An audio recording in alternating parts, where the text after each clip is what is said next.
Alléluia. On va se lever ensemble devant le Seigneur. Alléluia. Et on va aller dans la première épître de Jean. Alléluia. La première épître de Jean. Et nous allons lire un passage. Ce message est intitulé « Le pardon qui ne viendra jamais ». Le pardon qui ne viendra jamais. Est-ce possible? Eh bien, la Bible enseigne. Regardez ici, au chapitre 5 et au verset 16. Première épître de Jean, chapitre 5, verset 16. Si quelqu'un voit son frère commettre un péché qui ne mène point à la mort, qu'il prie, et Dieu donnera la vie à ce frère. Il la donnera à ceux qui commettent un péché qui ne mène point à la mort. Et regardez bien. Ensuite, il est dit, il y a un péché. Il existe un péché qui mène à la mort. Ce n'est pas pour ce péché-là que je dis de prier. Toute iniquité est un péché. Et il y a tel péché qui ne mène pas à la mort. Donc, ici nous avons, il y a un péché qui ne mène pas à la mort, et il y a un péché qui mène à la mort. Et nous allons voir ce soir le pardon qui ne viendra jamais. Le péché qui mène à la mort. Seigneur, nous sommes devant toi, nous désirons ta connaissance, ta protection. Seigneur, tu sais que ton messager a besoin de ton onction, de la tête aux pieds, Seigneur, imbibe-moi, Seigneur, plonge-moi, pose ta main sur ma vie et ma bouche, Seigneur, et que nous puissions comprendre et réaliser l'urgence d'entendre de tels messages, que la crainte de Dieu descende dans nos cœurs, et que nous puissions comprendre l'enjeu aujourd'hui, Seigneur, dans notre génération, de ces gens, Seigneur, qui ont entendu, qui savent, qui connaissent, et qui se détournent de toi. Oh, mon Sauveur, aide-nous à réaliser l'urgence et à comprendre, Seigneur, combien le sérieux est grand. Dans le nom puissant de Christ Jésus. Amen. Et tout le peuple dit Amen. Gloire à Dieu, on peut s'asseoir, frères et sœurs. Alléluia. Le pardon qui ne viendra jamais. Vous savez, nous entendons cette expression, tout péché est miséricorde. On l'a entendu. Et c'est vrai, nous allons le voir. Mais il existe un certain péché, et la Bible dit que ce n'est pas pour ce péché que nous devons prier. Ça veut dire que ça ne sert absolument à rien de prêcher pour le genre de péché que je vais ce soir, sur lequel je vais vous enseigner. Il y a un péché qui mène à la mort. Ça veut dire à l'enfer éternel, à la mort éternelle. Et ce n'est pas pour ce péché-là que je dis de prier. C'est l'apôtre Jean qui enseigne cela. Vous savez, le péché, on n'en parle quasiment pas. Les païens même ont déclaré que le péché n'existait même plus aujourd'hui. Il y a dernièrement un restaurant à Chambly qui s'appelait Le Péché, ou c'est un péché. Il a disparu, ils ont changé, c'est un autre aujourd'hui. Mais je ne suis pas allé très souvent donc à l'intérieur de ce restaurant. Mais on joue évidemment aujourd'hui avec ce mot-là, alors que ce mot est mortel. Le péché, c'est une sorte de germe en expansion. C'est un germe vivant. C'est un métastase qui entre dans un corps, un cœur, un esprit, d'une sorte de cancer spirituel. Vous savez, les prédicateurs aujourd'hui qui parlent avec légèreté, je dirais, ou sans souci du péché, ces gens-là, qu'est-ce qu'ils font? Ils font un travail terrible. Ils sont en train d'envoyer le pécheur à la perdition. les prédicateurs qui parlent avec légèreté du péché. Évidemment, qu'est-ce que ça fait de parler avec frivolité du péché? Eh bien, ça place cette personne du côté de Satan. Ça place la personne du côté du diable, du menteur, du séducteur. Et évidemment, on sait que le diable est tout content que l'on ne parle plus du péché ou que l'on se moque du péché. N'oubliez pas que c'est la raison pour laquelle le Sauveur du monde est mort sur la croix, à cause du péché. Donc, je dois prendre très au sérieux cet élément appelé péché. Rappelons-nous Satan, qui évidemment est un séducteur et se glisse comme un serpent dans la pensée des gens, déclare encore aujourd'hui, vous pouvez pécher, vous pouvez désobéir à Dieu et vous ne mourrez pas. Genèse chapitre 3. Il l'a déjà dit à Ève et il le redit aujourd'hui à des milliers de chrétiens qui pêchent, qui sont frivoles, qui sont légers, qui changent la maison de Dieu en caverne de voleurs, de brigands, de convoiteurs. Vous ne mourrez pas.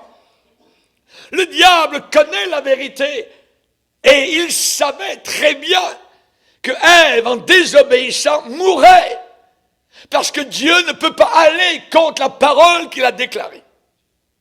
Il avait dit, le jour où vous me désobéirez, vous mourrez. Dieu a-t-il réellement dit Le diable vient toujours mettre le doute sur la parole de Dieu. Il y a ceux qui la contredisent directement, qui placent leur poing, leur face à ce livre glorieux, et leur face s'écrase et leur nez aussi. Mais il n'agit pas toujours de cette façon-là. Il va juste parfois mettre en doute, simplement. Oui, c'est un bon livre. Oui, c'est le livre de Dieu, mais il y a beaucoup de mythes à l'intérieur. Il faut savoir ce qui est de Dieu, ce qui n'est pas de Dieu, ce qui est ceci, cela.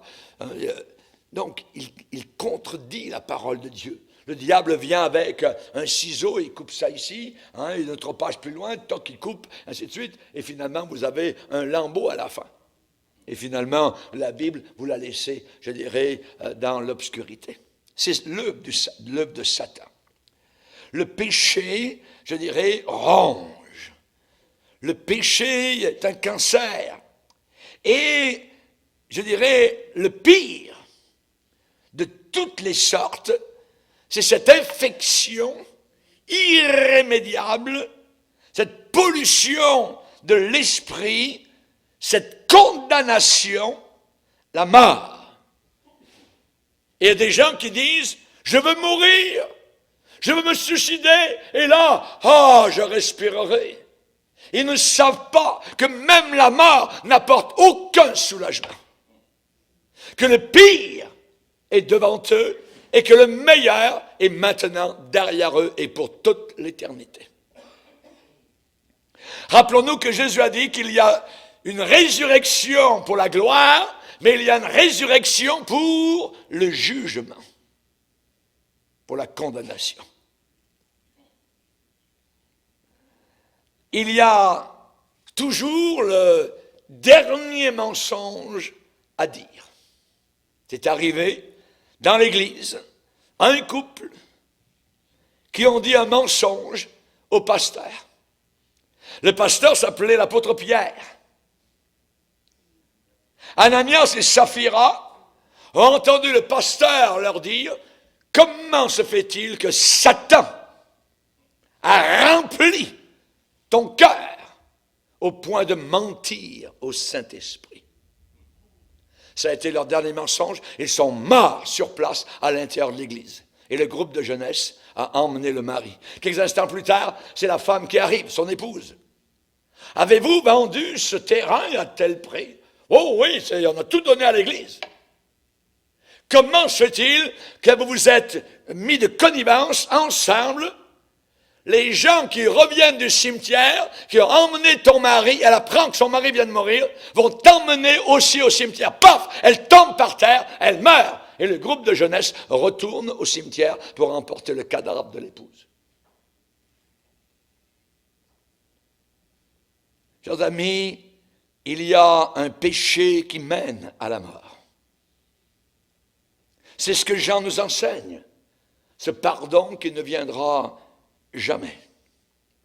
Il y a toujours le dernier mensonge à dire, il y a toujours le dernier rejet de Jésus. Ce qui est arrivé un jour à un roi qui s'est moqué, qui persécutait les chrétiens. Il avait fait décapiter l'apôtre Jacques, il avait mis en prison l'apôtre Pierre, mais Dieu est intervenu et a sorti Pierre de prison. Et un jour, il était devant une foule, et il haranguait la foule, et les gens du bas de la foule ont dit, mais ce n'est pas la voix d'un homme, c'est la voix d'un Dieu. Paf, à l'instant, cet homme meurt, et il est rongé par les vers. Le pardon qui ne viendra jamais. Hérode, au même instant, il est dit, un ange du Seigneur le frappa, car il n'avait pas donné gloire à Dieu, et il expira rongé par les vers. Tout péché atteint un jour sa marée haute, son sommet, son pinacle. Et le pardon est possible, mais le pardon est possible uniquement de ce côté-ci du tombeau. Le pardon est possible uniquement de ce côté-ci du cimetière. La Bible dit, il est réservé aux hommes de mourir une seule fois, après quoi vient le jugement. Toute une génération est allée en enfer parce que le pardon n'est jamais venu. Et parce qu'ils n'ont jamais demandé pardon, la génération de Noé ont tous été engloutis, noyés, tués sous les eaux du déluge et sont tous aujourd'hui en enfer, attendant leur condamnation finale. Le pardon n'est jamais arrivé. Ils ne sont jamais venus vers l'arche. Ils n'ont pas dit, Noé, tu as raison, on est trop méchants, il faut que nous nous repentions. Jamais! Jamais dans l'islam. Il n'y a pas de deuxième chance. Une fois que quelqu'un est mort, il n'y a pas de deuxième chance. C'est fini. C'est sur la terre. Le purgatoire n'existe pas. C'est un mensonge. De la tête aux pieds. Pourquoi? Parce que les gens ont dit, mais si on ne va pas en enfer, et on n'est pas prêt pour le ciel, alors oui, il y a un lieu où on va brûler, se purifier, et puis avec les messes sur la terre, avec les pèlerinages, et ainsi de suite, on va se tirer d'affaire et sortir du purgatoire. On ne sait pas quand, mais ça n'existe même pas. Ça n'existe même pas, donc c'est un mensonge, évidemment, c'est un poison. Et les gens, il y a beaucoup de pauvres catholiques qui ne sont jamais préparés aujourd'hui. Ils sont dans l'éternité en enfer parce qu'on leur a enseigné un mensonge. Il n'y a pas de réincarnation non plus. Personne ne revient après avoir passé la porte de la mort. Si c'est votre père qui vous apparaît après sa mort, ou votre enfant, ou quoi que ce soit, c'est un démon qui vient de prendre la forme ou la voix de la personne bien-aimée. Mais ce n'est pas la personne, parce qu'il n'y a pas de retour après la mort. Quand David lui-même a vu son enfant mort, il a déclaré dans la Bible, « J'irai vers lui, mais il ne reviendra pas vers moi. » Chers amis, l'apôtre Paul, qui s'appelait auparavant Saul de Tarse, a été coupable de blasphème. Il a fait tuer les chrétiens. Il a maudit Jésus-Christ. C'est terrible ce qu'il a fait. Mais cependant, il a été pardonné. Et il a écrit à Timothée, « J'étais auparavant un blasphémateur, un persécuteur, un homme violent. mais j'ai obtenu miséricorde, car j'agissais par ignorance dans l'incrédulité. Et la grâce de notre Seigneur a surabondé avec la foi et la charité qui est en Jésus-Christ. Alléluia. Merci Seigneur. Ceux qui se sont moqués de Jésus-Christ alors qu'il était là, cloué sur la croix, au milieu de son sang, au milieu des mouches, au milieu de la saleté, la pourriture, ça puait littéralement au calvaire. Jésus était nu de la tête aux pieds, et là, pendant qu'il souffrait, il y avait des blasphèmes autour de lui. Chers amis, c'était terrible des gens qui blasphémaient. « Hé, toi là !» Et ainsi de suite.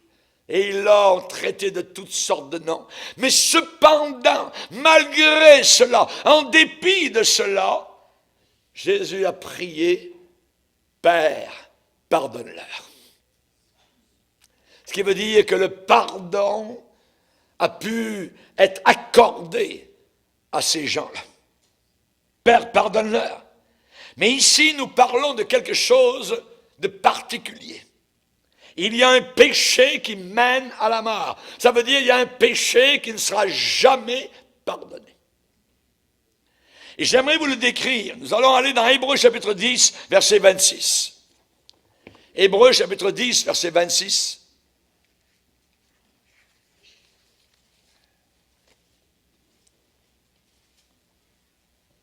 Il est dit ici, car si nous péchons, ça veut dire si nous retournons dans le péché, si nous vivons dans le péché, volontairement, notez le mot, volontairement, les yeux ouverts, avec pleine connaissance, si nous péchons volontairement, après avoir reçu la connaissance de la vérité, il ne reste plus de sacrifice pour les péchés.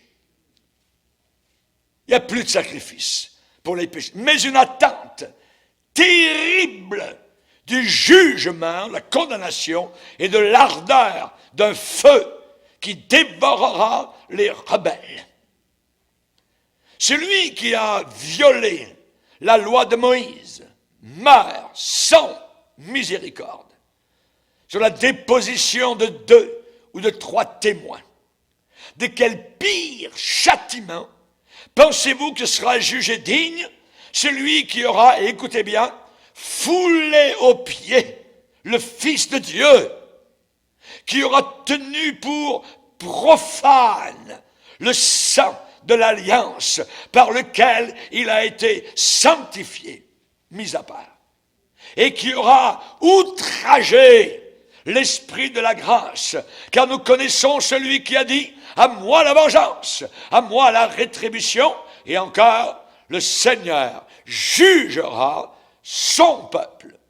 C'est une chose terrible que de tomber entre les mains du Dieu vivant.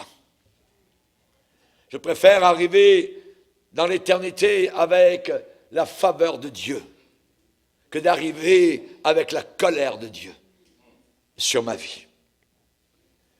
Nous parlons d'un péché qui ne sera pas pardonné. Et c'est un péché volontaire. Volontaire. Après avoir eu la connaissance de la vérité. La vérité existe. Aujourd'hui, dans le monde, les païens, parfois même les chrétiens, écuméniques, tout le monde a sa vérité, il n'y a pas de vérité absolue. Il y a une vérité absolue. La vérité. Jésus a dit, je suis la vérité. La vérité vous affranchira. La vérité libère. Alléluia. Et là, évidemment, après avoir connu la vérité, eh bien maintenant, je dis bye-bye, je crache sur le Fils de Dieu, je tiens pour profane le sang de l'alliance, je me moque de Dieu, je blasphème le Seigneur. À ce moment-là, le pardon ne viendra jamais. C'est un péché volontaire. Si nous péchons volontairement. Volontairement. Vous savez, les prêtres du temple à Jérusalem offraient des sacrifices tous les jours, depuis des siècles. Pourquoi? Pour leurs péchés, pour leurs propres péchés. Et après le calvaire, qu'est-ce qu'ils ont fait? Ils ont continué à offrir des sacrifices pour leurs péchés. Ils ont tenu pour profane ce qui venait de s'accomplir au calvaire. Après la résurrection de Jésus-Christ, ils ont continué à offrir des sacrifices pour leurs péchés. Jésus avait été cloué pour le péché, leur péché, nos péchés. Et ces péchés avaient été ôtés. S'ils y avaient cru, leurs péchés étaient enlevés, ôtés, effacés totalement.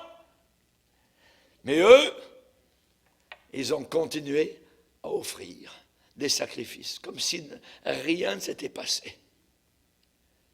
Ils n'ont pas voulu volontairement reconnaître que Jésus-Christ était le Fils de Dieu. Aujourd'hui, comment nous pourrions traduire cela? La semaine passée, j'ai fait une transaction dans une banque et juste à côté de moi, venait d'arriver un vieux monsieur avec sa canne, 85 ans, avec son frère, qui avait peut-être 2-3 ans de moins, mais qui marchait un petit peu mieux. Et j'étais à côté, à un guichet, et juste au guichet suivant, j'ai entendu le monsieur dit « Mademoiselle, je viens sortir de l'argent pour payer des messes. »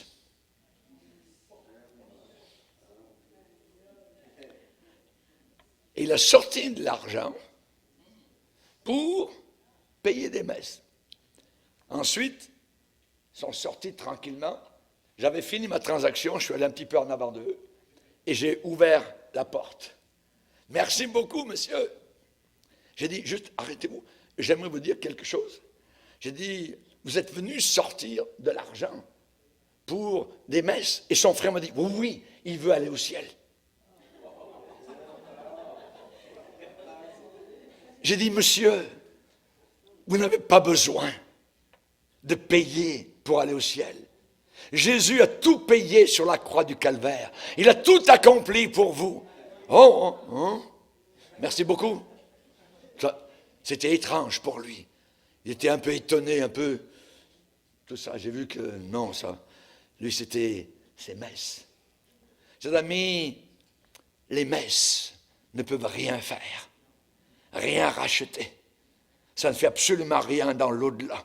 Si c'était l'argent qu'on paye pour les messes, il y aurait des gens qui donneraient beaucoup d'argent. D'autres qui ne peuvent pas payer, donc ils ne pourraient pas évidemment payer leur salut pour aller au ciel. Et cela, évidemment, c'est cracher sur la Bible. C'est cracher sur le sang de Jésus. C'est évidemment ne pas vouloir, c'est vouloir soi-même gagner son ciel. Des millions de personnes croient encore aujourd'hui qu'ils vont aller au ciel en payant des messes, en allant à la messe, voyez, et ainsi de suite. Et évidemment, aujourd'hui, nous pourrions parler d'autre chose, de l'analyse psychiatrique. On pourrait parler de réforme, je vais me réformer. On pourrait parler du ramadan. On pourrait parler des rituels de l'église où les hindous se plongeant dans le Gange pour laver leurs souillures parce qu'ils ont le sentiment qu'ils sont souillés et qu'ils ont quelque part du péché pour qu'ils soient effacés. Et ça fait 0 plus 0 égale 0. Certains vont boire la coupe, la Sainte Seine, pensant que c'est ça qui va les sauver. D'autres, quand ils voient arriver le prêtre, tout en noir, tout ça, et avec la fameuse boîte avec l'extrême onction, il est arrivé finalement. Là, maintenant, il peut faire le simagrée, tout ça, et là, je peux mourir en paix, je vais aller au ciel. Imaginez 1 minute après qu'ils sont entrés dans l'éternité. Chers amis, on peut parler d'allumer des chandeliers, de payer évidemment donc à toutes sortes de choses pour éclairer les cathédrales, quoi que ce soit. On peut parler dans ce même domaine de faire son pèlerinage soigneusement à la Mecque. On peut parler de promesses pour s'améliorer, pour faire mieux, tout ça. Ou alors je vais être vraiment membre d'une église. Et si mon nom est inscrit sur le registre de l'église, ça va aller bien, Dieu va m'accepter. Oui. Ou alors je vais donner de l'argent à l'église. Là, certainement que ça va faire bien devant le Seigneur. Voyez. Ou alors, comme je l'ai vu au Mali, particulièrement à Bamako, et j'étais là en mission, particulièrement au moment de la fête du mouton.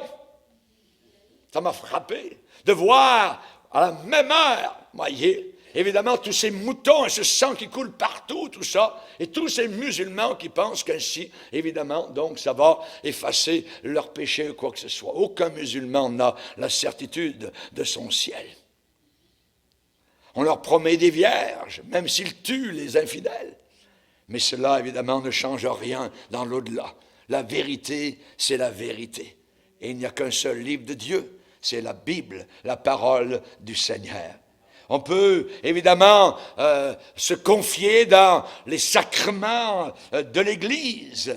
Mais la Bible dit, tout sacrificateur fait chaque jour le service et offre souvent les mêmes sacrifices. Et la Bible dit dans Hébreux 10, verset 11, qui ne peuvent jamais ôter le péché. Qui ne peuvent jamais ôter le péché. Dans Hébreux chapitre 7, il est déclaré, si vous voulez vous y porter,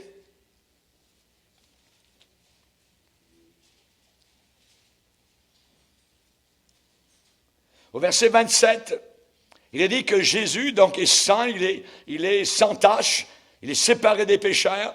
Et verset 27, Hébreux chapitre 7, verset 27, Jésus n'a pas besoin, comme les souverains sacrificateurs, d'offrir chaque jour des sacrifices, d'abord pour ses propres péchés, ensuite pour ceux du peuple, car ceci,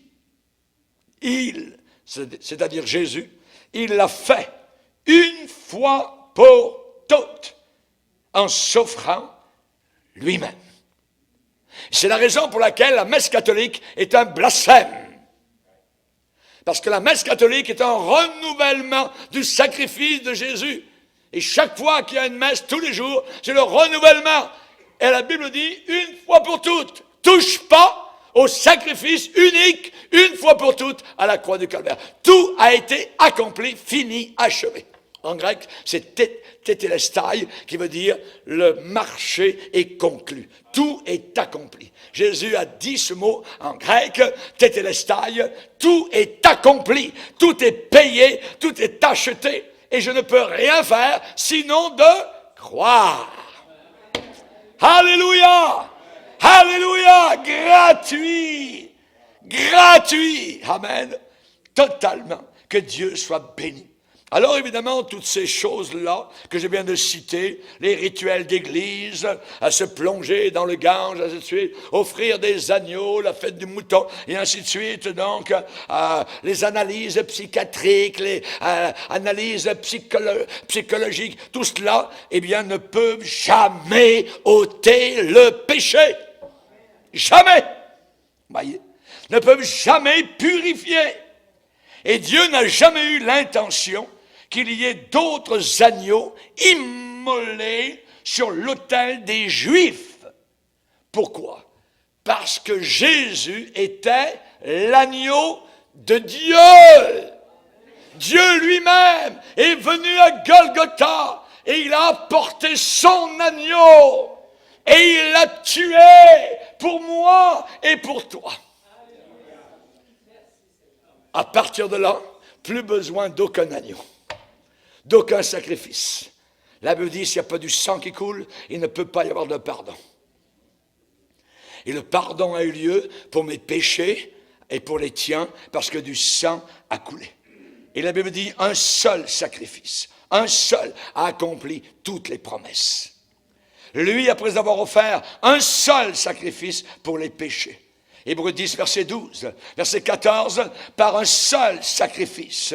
Un peu plus loin, nous lisons toujours dans Hébreux, il est déclaré à verset 25, ce n'est pas pour s'offrir lui-même plusieurs fois. Ce n'est pas pour s'offrir lui-même plusieurs fois qu'il y est entré comme le souverain sacrificateur. Non. Mais la Bible dit au verset 26, à la fin des siècles, maintenant, il a paru une seule fois pour abolir, anéantir le péché par son sacrifice. Amen. Et verset 28, de même Christ qui s'est offert une seule fois. Pourquoi l'auteur de la Bible déclare une seule fois?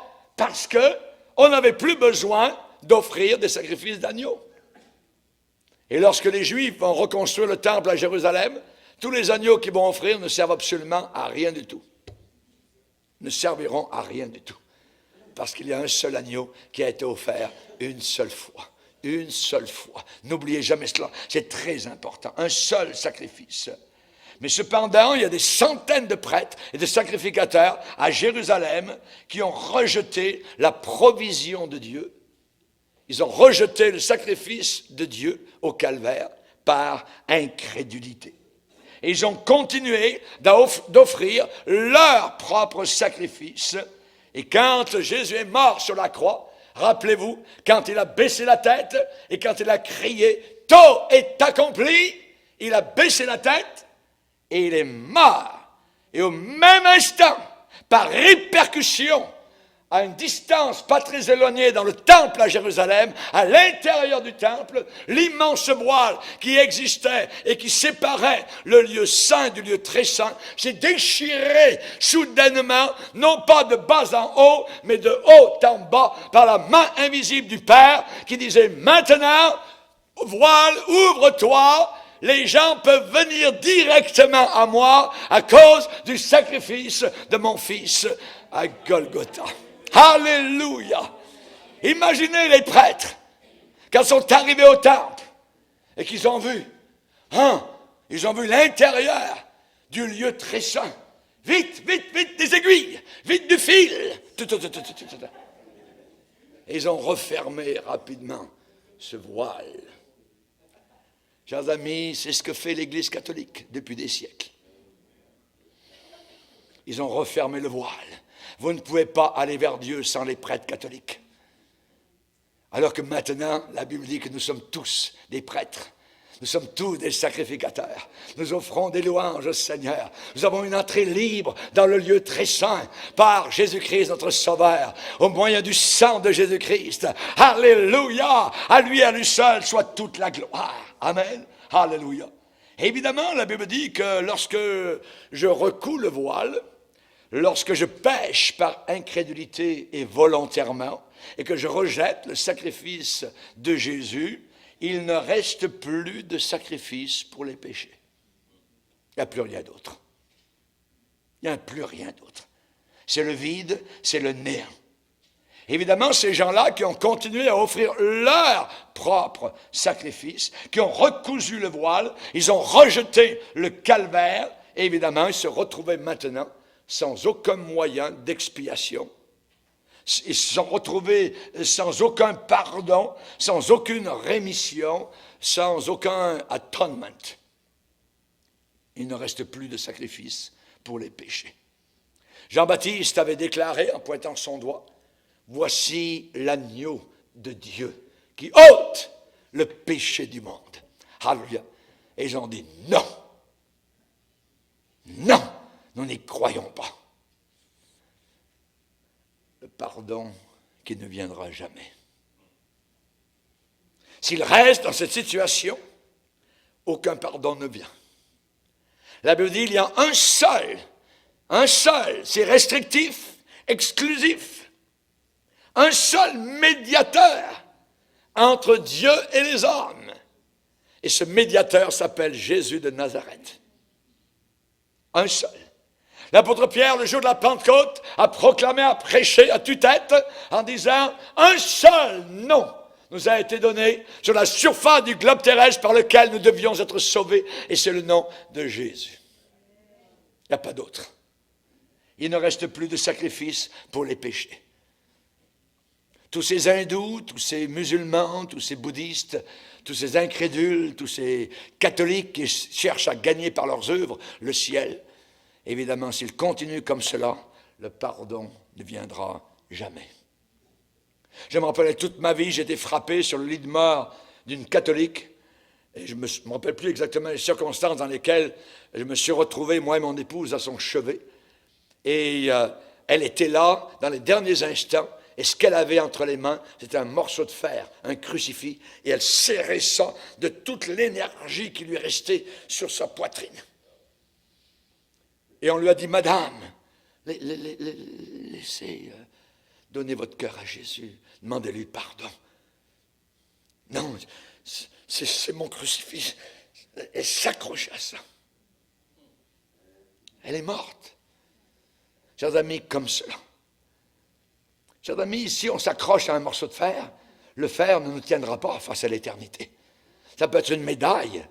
Ça peut être l'eau du Gange, ça peut être l'eau bénite, ça peut être le buis, ça peut être n'importe quoi. Ça ne tient pas le coup.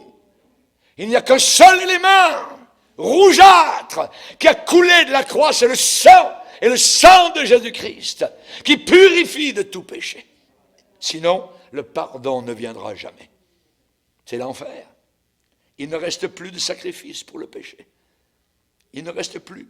Si je refuse volontairement le sacrifice de la croix, il ne reste plus rien.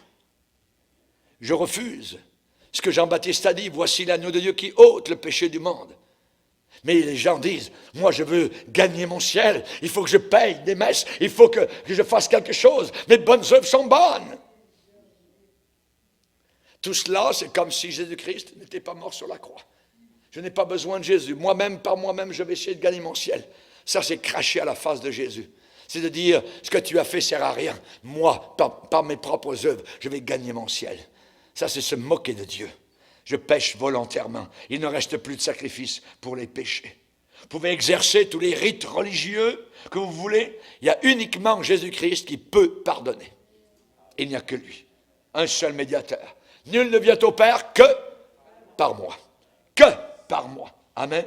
Il y a des millions de personnes aujourd'hui qui sont en désaccord avec ce que je suis en train de prêcher. Des millions. Ils n'y croient pas, je dirais, un seul instant. Mais Hébreux, chapitre 10, verset 26, reste là. Il ne reste plus de sacrifice pour les péchés.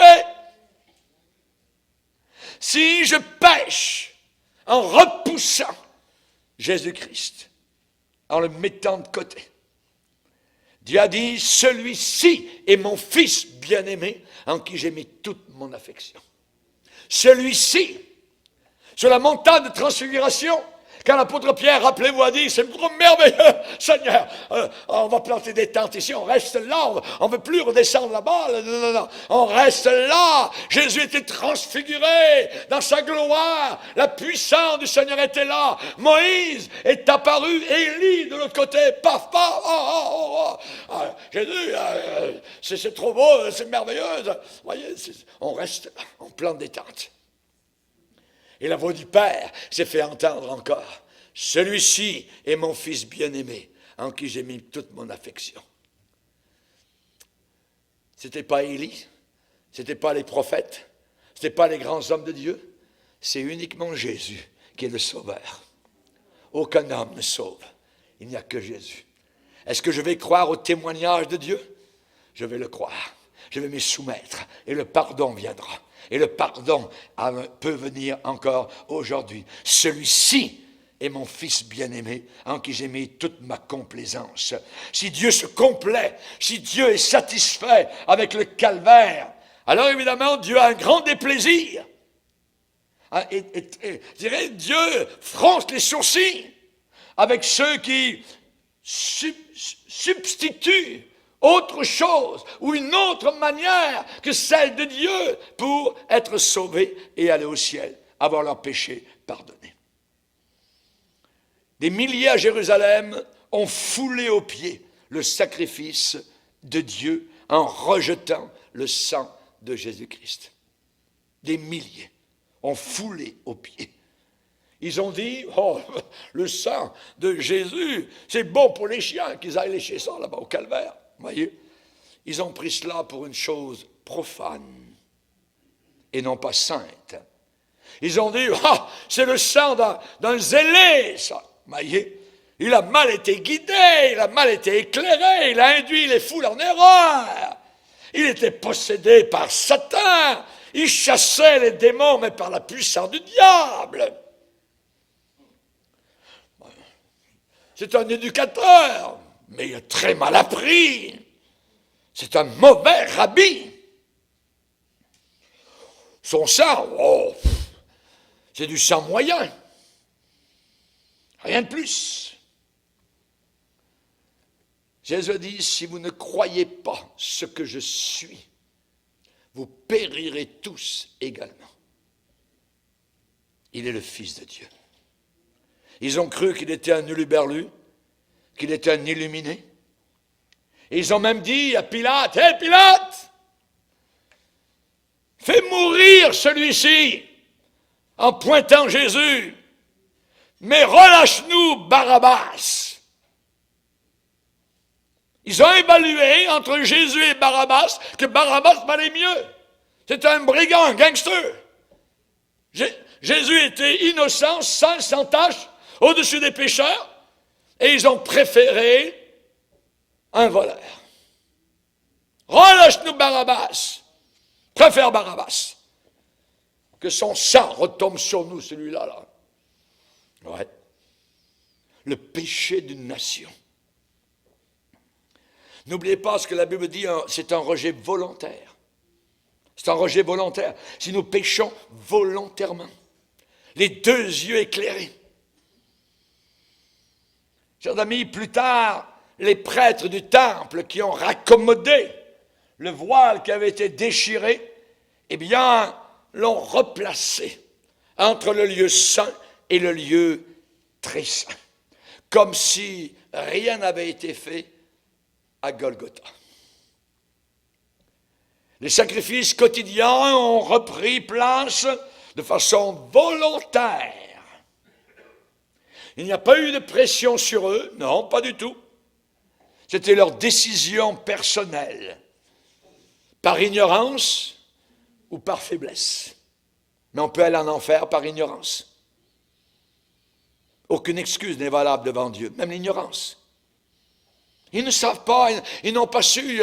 Oh non, nous avons so much time, je dirais, un certain temps sur la terre pour connaître. Si je cherche la lumière, Dieu va me donner la lumière. Il va envoyer un parachutiste au fond de l'Afrique pour me dire, Jésus est le seul sauveur et il est mort sur la croix pour tes péchés. Mais si je refuse le peu de lumière que j'ai, Dieu va m'envoyer encore plus dans des pestes ténèbres. Vous savez, les gentils, les goïms, étaient étrangers au temple, à la sacrificature, à la prêtrise, au Commonwealth d'Israël. Les goïms n'avaient aucun lévite pour offrir en leur faveur des sacrifices. Ils étaient sans Dieu, sans espoir, sans espérance. Et ils étaient coupables de crimes et de transgressions. Ils n'avaient pas été au calvaire. Ils ne connaissaient pas. Et évidemment, c'est totalement différent lorsque des croyants violent la parole de Dieu. Des croyants violent les accords, les alliances avec le ciel. Les alliances saintes. À ce moment-là, il se passe quelque chose. C'est qu'ils présument et ils assument leur responsabilité et leur châtiment. Il y a une différence entre David et le roi Saül. Saül avait eu l'Esprit de Dieu sur sa vie. Saül connaissait les mouvements et les mouvances du Saint-Esprit. Et lui-même avait prophétisé par le Saint-Esprit. Les deux ont péché. L'un, David, a été pardonné. Et il a été appelé dans le Nouveau Testament un homme selon le cœur de Dieu. Mais Saül n'a jamais été pardonné. Jamais. Il s'est suicidé. Dieu ne lui parlait plus. par sa désobéissance répétée et répétée, volontairement, il péchait. Jusqu'au jour où il est allé consulter un démon à Endor, où la cartomancienne a été en transe et a vu l'apparition de Samuel, l'exception à la règle. Elle tremblait, elle était secouée. Le lendemain, 24 heures plus tard, le roi Saül était en enfer. Le pardon qui ne viendra jamais. Différence entre David et Saül. Il y a une différence entre l'apôtre Pierre et Judas. Les deux ont renié Jésus.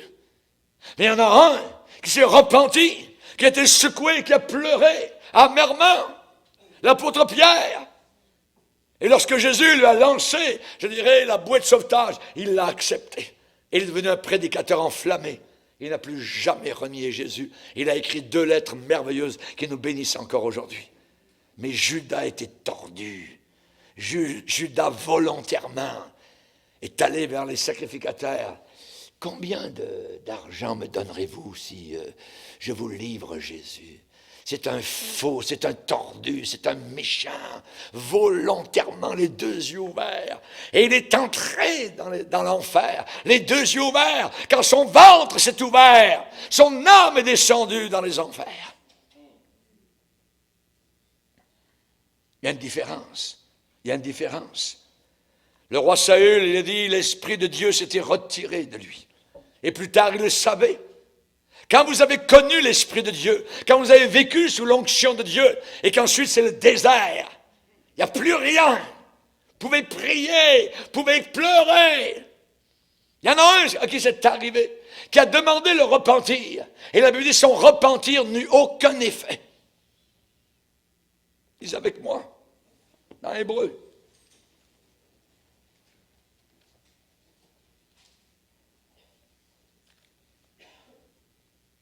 Il est dit à Hébreu 12, verset 15.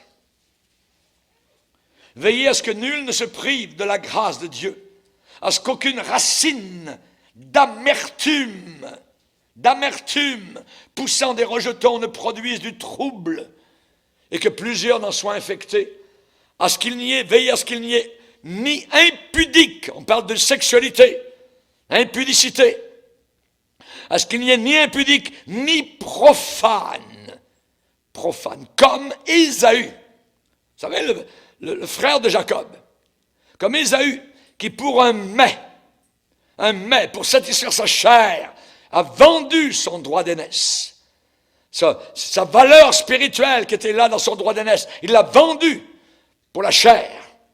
Vous savez que plus tard, voulant obtenir la bénédiction, il fut rejeté, quoiqu'il la sollicitât avec larmes, car son repentir ne put avoir aucun effet.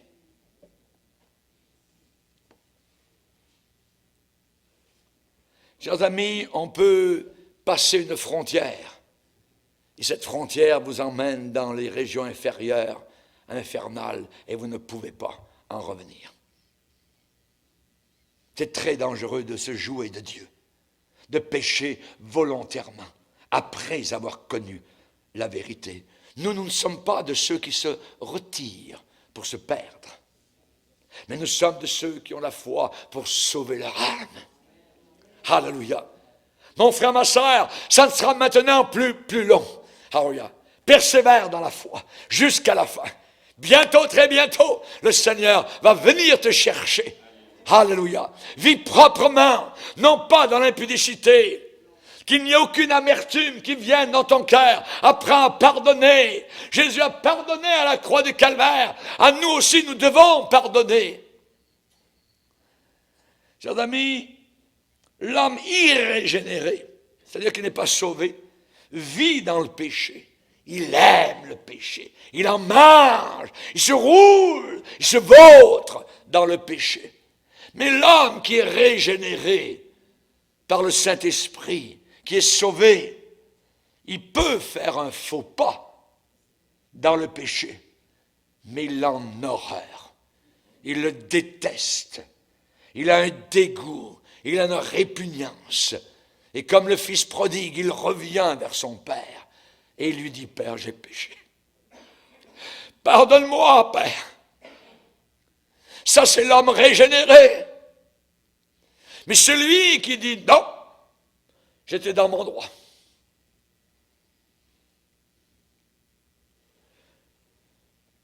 Dernièrement, il y a un pasteur, il est allé dans un motel avec une femme qui n'est pas son épouse. Il s'est donné une raison. Ma femme est païenne. Vous pouvez avoir toutes les raisons. Ça n'a aucun sens. Ça n'a aucun sens. C'est abominable. Même des païens ne font pas cela. Chers amis, la Bible déclare qu'il existe quelque chose qui s'appelle le blasphème contre le Saint-Esprit. Le blasphème contre le Saint-Esprit. On nous dit que Saül, son repentir n'eut aucun effet. Aucun effet. Aucun. Et Jésus, lorsqu'il était sur la terre, il a rencontré le péché. Sous chaque aspect. Il l'a vu. Et il y a un incident qui nous est rapporté par l'évangéliste Marc, où il est dit, dans Marc chapitre 3, Jésus a dit, quiconque, n'importe qui, blasphémera contre le Saint-Esprit, n'obtiendra jamais de pardon. Quiconque blasphémera contre le Saint-Esprit n'obtiendra jamais, J-A-M-A-I-S, de pardon. Car, disait-il, à son sujet, il est possédé d'un esprit impur. Il est possédé d'un esprit impur. C'est un péché éternel.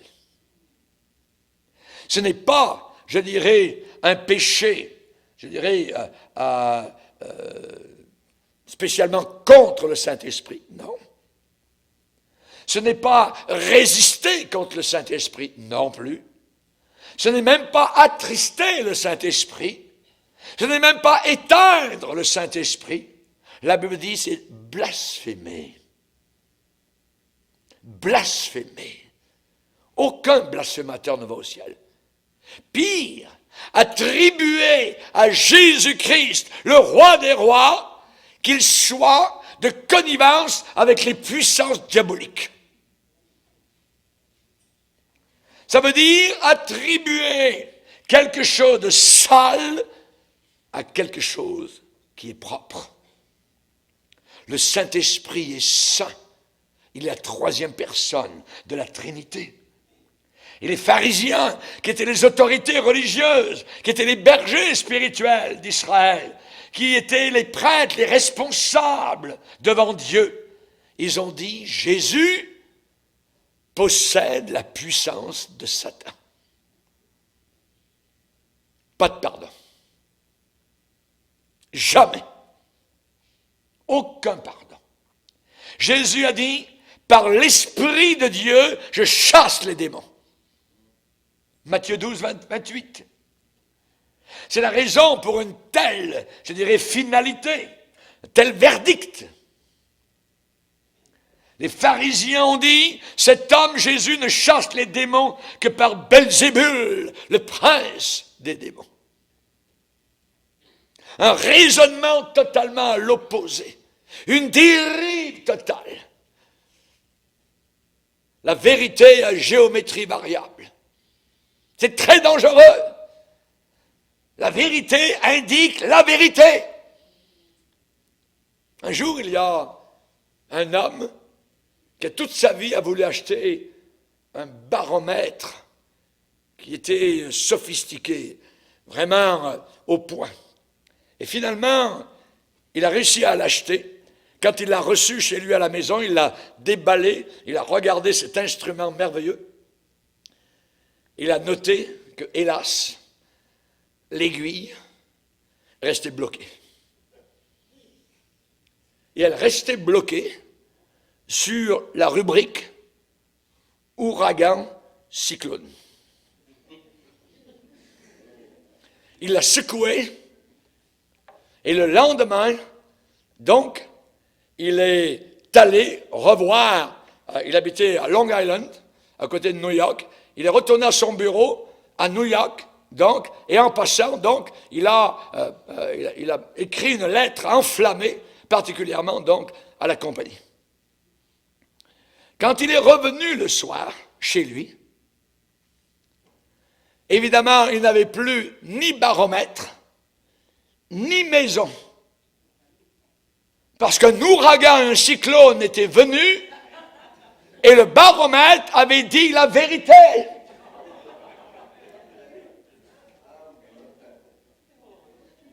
Chers amis, le baromètre des Écritures nous dit la vérité. Et nous avons besoin de rester attachés à l'aiguille. Elle n'est pas bloquée. Elle dit la vérité. Levons-nous ensemble devant le Seigneur. Alléluia. Que Dieu soit béni. Alléluia. Alléluia. Êtes-vous content d'être sauvé? Alléluia, louons le Seigneur ensemble, adorons-le quelques instants. Seigneur, nous voulons te bénir et t'adorer, te glorifier, Seigneur. Merci pour le baromètre des Saintes Écritures, Seigneur. Alléluia, tu nous as dit la vérité, tu nous as toujours dit la vérité, et nous voulons marcher dans la vérité. À toi et à toi seul soit toute la gloire. Ah, merci, Seigneur, de ce qu'un jour tu nous as pardonné. Nous ne voulons jamais fouler à tes pieds le sang qui a coulé de ton corps, Seigneur. Nous ne voulons jamais blasphémer, nous n'allons jamais retourner en arrière. Nous avons connu la vérité et nous marcherons, Seigneur, jusqu'à la fin. Merci, mon Sauveur. Merci, Seigneur. Dans le nom de Jésus, pour ta gloire. Amen. Et tout le peuple dit Amen. Gloire à Dieu. On va chanter le Seigneur et le glorifier.